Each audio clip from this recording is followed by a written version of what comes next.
One thing I think that we can all agree on is that getting add-on content and DLCs is some of the best stuff you can get in video games, and no series does it better than Borderlands. There are so many DLCs, and not only that, there's also tons of add-on content, and a lot of this add-on content is free. There's tons of free stuff and then other stuff you have to pay for, but some of this stuff is just built different. Some are good, some are bad, and some are free, and then some are just absolute terrible. So today we're going to rank all of these on a tier list ranging from S down to F.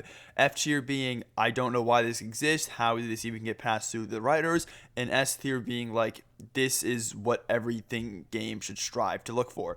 But I don't think there are many things going in F. So just to put this out of the way is that I have not played the Wonderlands DLCs. The 4 Wonderlands DLCs I have not played yet, mainly because I heard that they were kind of crap. I heard Molten Mirrors is good. I heard Molten Mirrors is like a B tier, like actually pretty good. And but I heard like these two blue ones are trash. The green one was said to be okay, but Molten Mirrors is decent, but the rest were just bad. So I'm not gonna drop $40 on something that's awful. So, but let's start out with Borderlands 1. Let's start out with a bang. Where is it? General Knox. That's a C tier for me. I know a lot of people like S tier. You know what? No, I'm gonna go C. I'm gonna go B tier actually, but it's gonna be in the back of B tier. Can I like put it anywhere I want? No, but it would be in the back of B tier just because it introduced us to the kind of sarcastic villain that we get throughout the series. It introduced us to Athena. General Knox is overall cool villain. We got the armory as well as we got a lot of driving portions. Oh wait, that's why this thing isn't up in S tier. Oh, okay, we did get the introduce of raid bosses though, but I'm gonna put it in C tier. A lot of these Borderlands 1 things just kind of suffer because it's on Borderlands 1. Alright, let's go to the next up one, the Zombie Island of Dr. Ned. This one I think is underrated. I think this is a lot better than General Knox. I just think it's genuinely a better DLC. Knox, you probably get some better loot from it though, but I don't know. I think they're both pretty good. I think Knox actually, I'm gonna put Knox in B. Just because it introduced a lot to the game.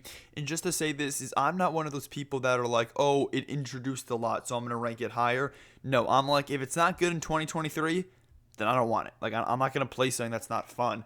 But I don't know, because other things that I see would go in B tier. I'm gonna put it in C. Same with Dr. Ned. Dr. Ned is also gonna have to go in C. It's good, and I genuinely actually think it's underrated. I think it's underrated, and I think it's people don't give this thing as much credit as it should. But it's going. Where should it go? I'm gonna put it in C, right behind Nox. Next up, where's the Claptastic not the Claptastic Voyage. This one. The Moxie Thunderdome. This is an F tier. This one is crap. It's horrible. It's not fun. I played it a few times, but I only went back to actually play it once to kind of test it out for this ranking video, and I needed to get some levels. But it's a piece of crap. It's not good. It's not fun. And it did introduce the bank system, though. It introduced the bank system and introduced Moxie, but I don't think really any other thing about that is worth the Robo Revolution. I'm going to go C tier for this as well. I don't think it's a D tier, but I think it's the weakest out of all 4 DLCs. You know, guys, what I'm saying? And shooting Claptrap was pretty fun. Okay, so now let's go into the Borderlands 2 DLCs. The Big Daddy of the Borderlands games. I think it might actually have the most. It doesn't have the most major DLCs, but it has like the Headhunter packs. Let's start out with the bang. Commander Lilith and a fight for Sanctuary. That's an S tier. That's an S tier DLC. We got some pretty crazy loot, introduced some pretty cool characters. It formed the B team. Level design was great. The story was pretty good about Lilith stepping into her role as a leader. Then, you know, after she became what was said to be a pretty good leader, she got Sanctuary destroyed by plant people. She got Maya killed and sent her to a place, even though she knew that those people could take her powers and kill her. She also failed to get the vault key back. She had to hire people to do it. She failed to stop the Calypso twins from taking the map, and she also let the Calypso twins rise to power over 5 years and just decided not to stop them. But it's a pretty good DLC. Lilith is just a really bad leader. Why is she like, I don't know. I feel like it should have gone to like someone else to be a leader. You know what I'm saying? Like, I feel like some random Atlas soldier. I don't know. I don't make the rules. Okay, let's go to the Nether one. That should be there. Let's go to, okay, what is one? Okay. Tiny Tina's Assault on Dragon's Keep. This is an overrated DLC. I think it's F tier. I think it's bad. I'm just kidding. I'm just kidding. I do think it's overrated. But I'm gonna put it behind Fight for Sanctuary. I'm sorry, but why is Handsome Jack the villain again? The Handsome Sorcerer, why? If, like, I get it. I get Jack is like a top tier villain, but I don't understand why he keeps being reused. Like, just let him die in peace. He's been dead since 2012, but they're still bringing him back. I don't know. I just don't think he should have been the villain. Like, if he wasn't the villain, this would have been above Sanctuary. But I gotta put Dragon's Keep below Commander Lilith. All right, next up, let's do Captain Scarlet. Captain Scarlet's pretty good. I think it's a B tier. I don't think it's perfect, but I think it's a solid B tier. You can get some cool gear. I think Scarlet's a cool villain. She tells you that she's going to stab you in the back, and then she does it. And I think it's a B tier. She's just kind of like a solo person who only cares about her and her crew. And I like it. It was fun. Should it go to A? I'm going to put it in B for now, but my mind might change later on. Okay, what should we do now? Let's go over here and let's do some of these. Let's get Bloody Harvest is the one that I see first. My computer's dying. That's the one that takes my mind first. I think that this one was good. I don't think it was great. Again, it's going to go B tier. It's a small piece of content, but it's a good small piece of content. Like, it's not worth more money than Scarlet, but it's still pretty good. Do you guys kind of see what I'm saying? Like, it's a good DLC. Hammerlock's Big Game Hunt, on the other hand, was awful. I'll put it over above the Underdome for what it's worth. But that's not saying much. Can I please? Are you not able to? Like, can I move this back? What's going on here? Okay. What should we do now? Okay, let's see some of these character packs. Psycho Krieg is a pretty good guy. I'm going to put him in B tier. He's a pretty good Vault Hunter. He might be a top 10. If he was in the top 10 Vault Hunters, he would probably be like 10 or 9. But I do think he's pretty good. I think he's a pretty good Vault Hunter. He's pretty fun. Same along with, where is that other person? The Necromancer. She's good. I don't think she's great, but I think she's good enough to make it a little bit another fun character. I don't think she's a top 10 Vault Hunter, and I don't think she's as good as Krieg, but she still is pretty good. And I'm going to put her in the top of C tier, above all of the Borderlands 1 DLCs. All right, next up, Marcus's... Well, I forget the name of it. I forget the name of this one. That's an S tier. See, no, it's A. It's a small piece of content, but it's an A tier small piece of content. I'm not saying it's like worth more money than Captain Scarlet, but again, it's only $3. It's only $3 for this, and it's a pretty good thing for worth of $3. Is that okay? We have the Wedding Day Massacre. That's a C tier. I'll put it behind all of. It is small again. It's only $3.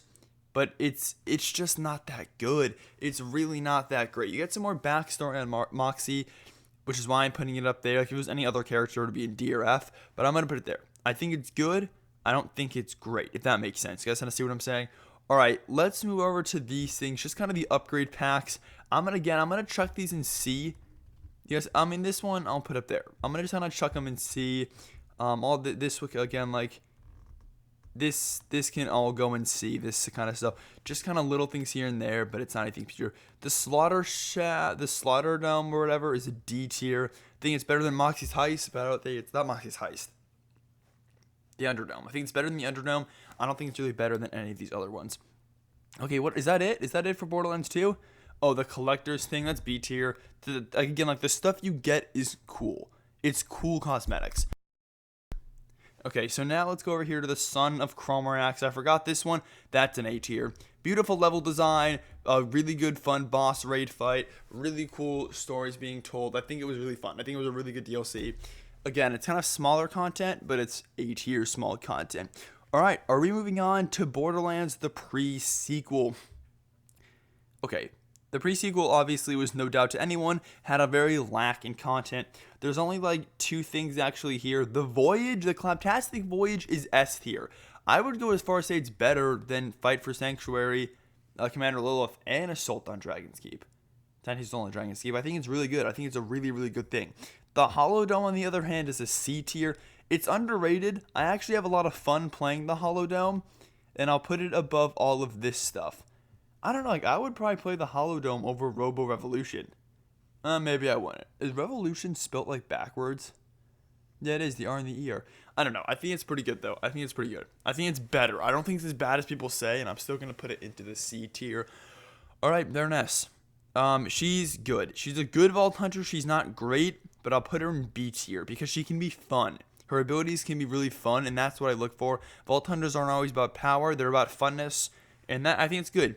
But the handsome Jack Doppelganger, Timothy the Doppelganger, that's an S tier. That's an S tier piece of content. I'm gonna put it in the back. So obviously, it's not. I don't think it's better than Assault on Dragons, Keep, Five Sanctuary, The Galactic Voyage, but it's really, really, really, really, really good. He's the guy I beat as the Vault Hunter in the pre-sequel, so he kind of has a special place in my heart. But he's also really good. He's just strong. Like, you're able to activate your kill skills just by walking away, moving. He's so good. He's crazy good. Oh, I forgot to do the Slaughter Shaft for the pre-sequel. Again, like, that's a D tier. I think it's better. I think the Holodome is better, but that's a D tier piece of content. You guys see what I'm saying? All right, that's it for the pre-sequel. On to Borderlands 3. Borderlands 3 introduced the takedowns, also with Revenge of the Cartels and all that stuff. Borderlands 3 actually might have the most DLCs. There's some crazy stuff. Revenge of the Cartels is S tier. It's small, but it's amazing. You got the OP, like the OPPQ or something, the assault rifle, which is an amazing assault rifle. I'm pretty sure you can actually get a butcher, which I would not get a butcher trying to do that. I would just get the ludograms from Dinklebot, but it's still a really, really good piece of content. It's amazing level design, amazing soundtrack. The villains are super cool. Enjoy Ultraviolet. I'm pretty sure if you go to Mayhem 6, he becomes like a raid boss or something, which is super cool. It's a really cool addition that they did. Okay, next up, Broken Hearts Day. That's F tier. Actually, here, let's rank. Where's the other one? Where is it? Bloody Harvest will also go above all of these things. I think it's better than Mark's Mercenary Day and Son of Cromarax. Actually, no, Son of Cromarax is better than that. But I think Bloody Harvest was good. It was great. It's an A tier, and so was Revenge of the Cartels. But then there's the Broken Hearts Day, which I remember playing Revenge of the Cartels, Bloody Harvest, and Broken Hearts Day was there, and I'm like, oh, is this going to be like the same thing? I was so excited. A third iteration, and it was just when you kill guys, hearts would spawn. It would have been cool if the hearts gave you health for raid boss fights. It would have been kind of helpful, but they don't. I'm looking at a cockroach right now, but they don't. That was a really big disappointment. The takedown at the Malawan Black Site, that is S tier. I don't think it's as good as the Cartels. I think it's actually better. I know that when I hop into that, there will be nothing but non-stop action. I'm going to put it above all this. I think the Malawan takedown is one of the best pieces of content we ever got. A double raid boss fight. It's probably could be going on 30 minutes long. You fight through so much action the entire way there. When you're fighting animals, you kind of work your way up. You fight animals, then you fight just kind of normal Malawan soldiers. Then you fight some big turrets and some of those big General Trant guys. Then you fight a raid boss, and then at the end you fight another raid boss. Double raid bosses. A lot of really, really cool content in that. I'm gonna put it above Dragon's Keep and Fight for Sanctuary. I might put it above all that. It's an amazing piece of content. Okay, next up is the Guardian Takedown.